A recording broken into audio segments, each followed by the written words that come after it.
Driving force for our company is about making extreme power solutions to basically forward the dreams of people's imagination.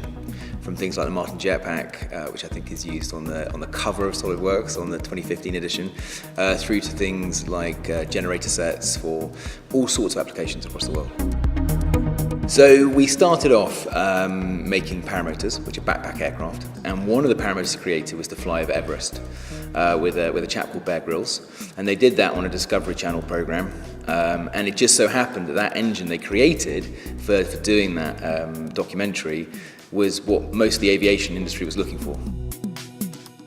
The concept started in SOLIDWORKS as a 3D design, and then it takes us all the way through that process, right through to the manufacturing. It's very much the fundamentals of what we do.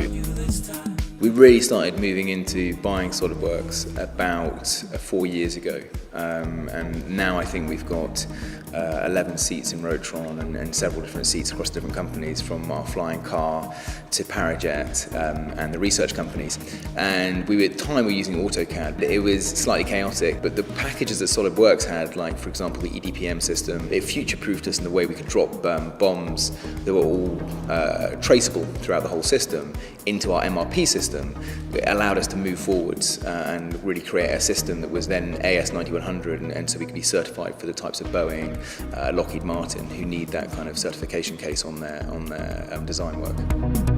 The PDM system is invaluable to us. It's part of our ISO compliancy that we have PDM.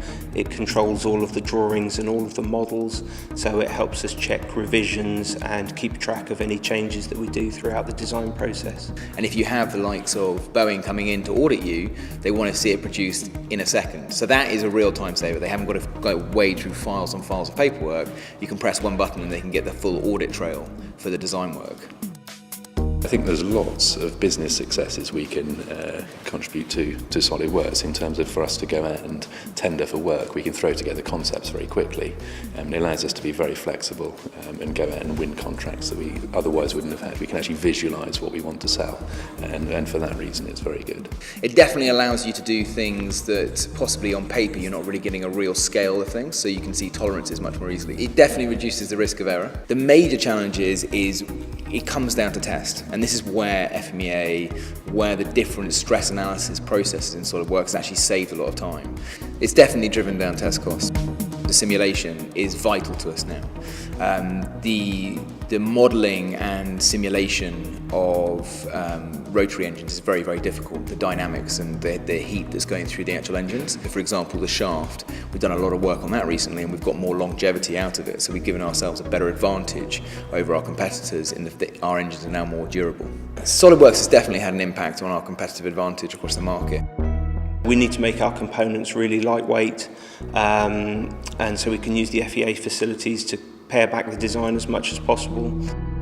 We use the interaction to the machine shop to be able to machine parts very quickly, which is really useful for R&D and development type projects.